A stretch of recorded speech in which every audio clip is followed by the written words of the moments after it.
여러분 지금 2026년 현재 블록체인 시장의 밸류에이션룰이 완전히 아주 뿌리째 뽑혀서 다시 쓰여지고 있습니다. 단순한 밈코인에 열광하거나 백서 하나 띄워놓고 시가총액 경쟁을 하던 그저 뜬구름 잡는 기술적 서사만으로 시장이 움직이던 시대는 이제 완벽하게 끝났습니다. 철저하게 데이터, 그리고 네트워크 자체가 벌어들이는 실제 수익으로만 가치를 평가받는 냉혹하고도 확실한 시점이 찾아왔죠. 오늘 이 시간에는 뜬구름 잡는 소리가 아니라 명백하게 검증된 팩트와 숫자들을 낱낱이 파헤쳐 볼 겁니다. 블록체인이 도대체 어떻게 스스로 막대한 수익을 창출해내고 있는지, 그리고 어떻게 실제 거대 산업의 필수 인프라로 완전히 자리 잡았는지 저와 함께 깊숙이 들어가 보시죠. 호모 아르소르입니다. 멤버십 가입 그리고 구독, 좋아요 감사합니다. 우리 진성 구독자 여러분들, 오늘 우리가 파헤칠 이 생생한 데이터들은요, 시장의 거대한 패러다임이 이미 어떻게 뒤집혔는지를 너무나도 선명하게 보여주고 있습니다. 그 누구도 부정할 수 없는 명확한 시그널들, 지금부터 하나하나 확실하게 증명해드리겠습니다. 오늘 철저하게 짚고 넘어갈 핵심 로드맵 빠르게 확인하겠습니다. 첫째, 블록체인 가치평가의 대전환. 둘째, 캔톤 네트워크가 증명한 기관 금융의 폭발적 수익성. 셋째, 파이 네트워크가 구축한 AI 시대의 거대한 인간 인프라. 넷째, 런치패드를 통한 생태계 가치 창출. 그리고 마지막으로 대망의 손익계산서 시대가 시작되었음을 정리해보겠습니다. 곧바로 첫 번째 주제로 넘어가시죠. 첫 번째, 블록체인 가치평가의 대전환입니다. 여러분, TVL이나 커뮤니티의 막연한 기대감만으로 코인의 가격이 오르던 시대는 이미 끝났습니다.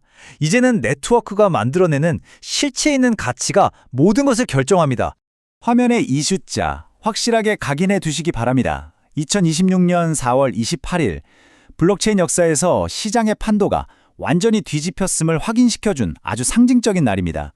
바로 이 시점에 기관금융이라는 초거대 자본시장과 AI 개인노동이라는 전혀 다른 두 영역에서 블록체인 네트워크가 스스로 돈을 벌어들이는 수익 창출 구조를 완성했다는 실질적인 데이터가 동시에 터져나왔습니다. 돌이킬 수 없는 패러다임의 전환이 바로 이때 마침내 확정된 겁니다. 이런 거대한 대전환이 어떻게 가능했을까요? 그 기반에는 규제 환경의 결정적인 변화가 있었습니다. 2026년 3월 17일 미국 SEC와 CFTC가 암호자산 대다수는 그 자체로 증권이 아니라는 명확한 해석을 내놓았습니다. 대신 이것들을 디지털 상품, 디지털 도구 혹은 네트워크에 접근하기 위한 기능적 수단으로 아주 세밀하게 분류하기 시작했죠. 이게 왜 중요하냐고요? 레이어 1 블록체인들이 이제는 단순한 스타트업의 주식 쪼가리가 아니라 실제 수요를 만들어내고 네트워크 사용료를 창출하는 합법적인 인프라 도구로서 당당하게 제도권 내에서 평가받을 수 있는 완벽한 명분을 확보했기 때문입니다. 자, 이 두 가지 모델의 본질적인 차이를 아주 깊게 뜯어보겠습니다. 기존의 1차 블록체인들, 즉 1세대 모델들은 어땠습니까? 사실상 가치를 저장하거나 코드를 실행하는 껍데기, 즉 기술적 이동 레일에 불과했습니다. 이들의 가치 평가는 철저하게 거래소 상장 빔, 대중의 서사, 그리고 묻지마식 시가총액 경쟁에 철저하게 의존했죠. 하지만 지금 시장을 장악하고 있는 차세대 블록체인들은 완전히 다릅니다. 이들은 철저하게 실제 산업 현장의 사용량, 그리고 그에 따라 정확하게 발생하는 수수료 수익을 기반으로만 움직입니다. 누군가 네트워크를 쓰면 수수료가 발생하고 그 수수료는 즉시 토큰의 소각과 보상으로 이어집니다. 말 그대로 쉴 새 없이 돌아가는 가치 창출 기계가 된 겁니다. 이제 투자자들은 서사가 아니라 이 기계가 얼마나 많은 수수료를 태우고 벌어들이고 있느냐만 봅니다. 그렇다면 그 실질적인 수익의 첫 번째 증거를 확인해보죠.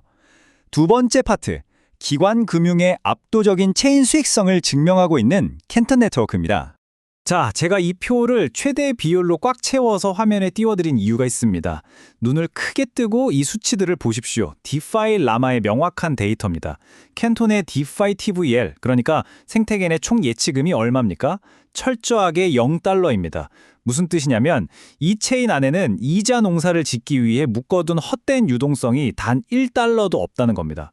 그런데 진짜 충격적인 건 그 다음입니다. TVL이 0인데 24시간 체인 수익이 무려 225만 달러, 30일 누적 수익은 무려 6,550만 달러에 달합니다. 이거야말로 규제된 글로벌 금융기관들이 실제로 자기네 자산을 체인 위에서 이동시키고 결제하는 금융 인프라로 사용하면서 지불한 진짜 수수료라는 겁니다. 허수가 전혀 섞이지 않은 100% 찐 수익이죠. TVL이 제로인데도 이렇게 막대한 현금 흐름을 만들어내는 이면에는 아주 정교한 소각 민팅 균형, 이른바 BME 구조가 자리 잡고 있습니다. 이건 정말 완벽한 실사용 기반 경제 모델인데요. 기관들이 프라이버시 인프라를 사용할 때마다 엄청난 사용료를 내야 하는데 이 수수료는 전부 캔턴 코인으로 지불되고 지불되는 즉시 완전히 소각되어 버립니다. 유통량에서 사라지는 거죠. 그리고 동시에 이 네트워크의 인프라를 유지하는 검증자들에게는 기여도에 따라 새로운 코인이 보상으로 민팅됩니다. 즉, 재단을 위한 인위적인 토큰 공급 조절 같은 건 끼어들 틈이 없습니다. 오직 글로벌 기관들의 실제 네트워크 사용 수요만이 토큰의 가치와 발행을 결정짓는 구조입니다. 작동 흐름을 4단계로 딱 떨어지게 정리해드리겠습니다. 첫째, 대형 금융기관들이 캔톤 체인 위에서 수조 원대 자산을 움직이고 결제합니다. 둘째, 그 막대한 트래픽 비용은 전부 캔톤 코인으로 지불되어 시장에서 소각됩니다. 셋째, 이 무거운 분산 인프라를 안정적으로 유지하는 참여자들은 그 대가로 코인을 새롭게 보상받죠. 결론이 뭘까요? 체인의 전체 가치는 그 어떤 외부의 투기 세력이 아니라 오직 이 네트워크를 사용하는 기관들의 실제 사용량에 100% 비례해서 포착된다는 명백한 사실입니다. 이제 기관 금융에서 개인들의 거대한 네트워크로 시선을 돌려보겠습니다. 세 번째 파트, 수억 명의 검증된 참여자로 이루어진 파이 네트워크, 바로 AI 시대의 핵심 인간 인프라입니다. 5억 2,600만. 이 엄청난 숫자의 압도감이 느껴지십니까? 이건 앞으로 이렇게 하겠다는 계획서상의 목표치가 절대 아닙니다. 분산된 실제 인간들이 네이티브 시스템 안에서 이미 성공적으로 끝마친 검증 작업의 실제 횟수입니다. 파이 네트워크는 이 어마어마한 작업을 완수한 실제 사람들에게 철저하게 토큰 보상을 지급했습니다. 이건 단순한 컨셉이 아닙니다. 지금 이 순간에도 실시간으로 펄떡거리며 작동하고 있는 세계 최대 규모의 인간 노동 인프라의 실적을 가장 완벽하게 증명하는 숫자입니다. 그리고 바로 이어서 보셔야 할 더 놀라운 데이터가 있습니다. 1,800만. 전 세계 200개가 넘는 국가에서 신원 확인, 즉 KYC 인증을 완벽하게 끝마친 진짜 인간의 수가 무려 1,800만 명입니다. 과거에는 이걸 그냥 메인넷 전환을 위한 단순한 통과 의뢰 정도로 생각했죠? 완전히 틀렸습니다.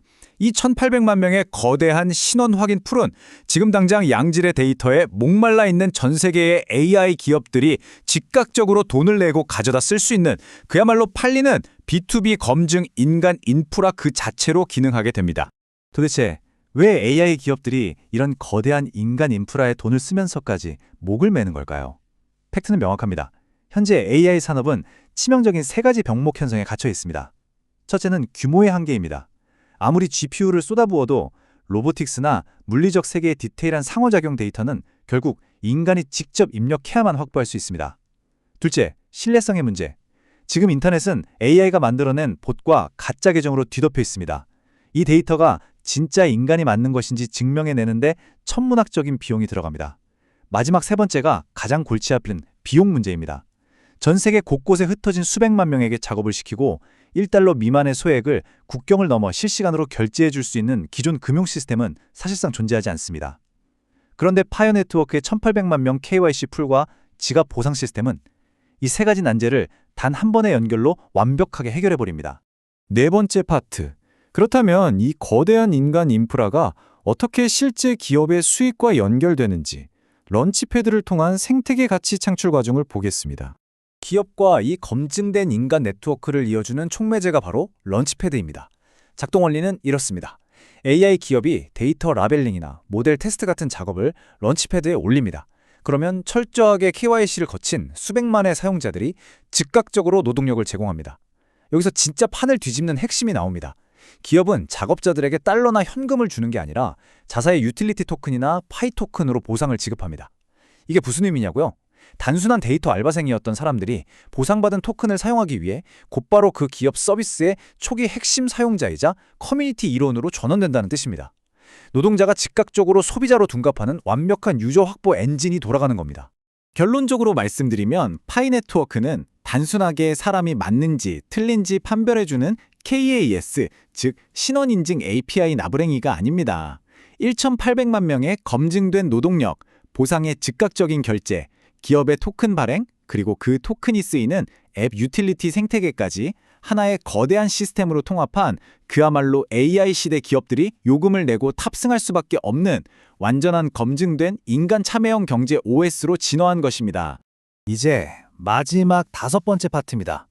서사에 취해 있던 시대의 완전한 종말과 냉혹한 손익계산서 시대의 시작을 선언하겠습니다.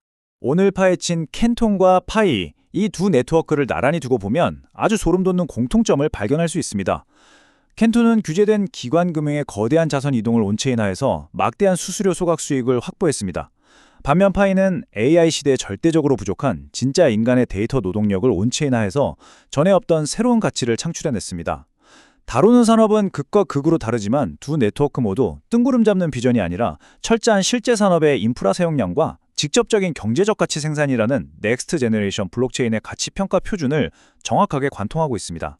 자, 이제 2026년 이후의 시장에서 살아남고자 하는 모든 투자자 여러분, 여러분이 던져야 할 질문은 딱 하나로 귀결됩니다. 이 블록체인이 대체 어느 산업의 비용을 획기적으로 박살내주고 있는가? 허수가 아닌 실제 인프라 사용을 통해 끊임없는 반복 수수료의 현금 흐름을 창출하고 있는가? 그래서 결과적으로 생태계 참여자들이 진짜 돈을 벌 수 있는 구조인가? 앞으로의 승패는 누가 더 화려한 백서를 쓰느냐가 아니라 누가 이 질문에 압도적인 숫자로 대답하느냐에 달려 있습니다. 여러분, 블록체인의 본 게임은 이제 시작이다. 가격표가 아니라 손익계산서의 시대다. 이것이 오늘 우리가 확인한 명백한 팩트이자 거스를 수 없는 시장의 결론입니다. 더 이상 막연한 기대감을 반영한 허상의 가격표에 속지 마십시오. 철저한 실사용량, 기업들의 수수료 지불, 그리고 완벽하게 검증된 수익 모델. 바로 이 깐깐한 손익계산서를 완벽하게 증명해내는 네트워크만이 결국 이 거대한 패러다임 시프트의 최종 승자가 될 것입니다. 오늘 준비한 깊이 있는 해설은 여기까지입니다. 지금까지 호모 아로서류였습니다. 다음에도 가장 날카롭고 확실한 데이터로 찾아뵙겠습니다. 감사합니다.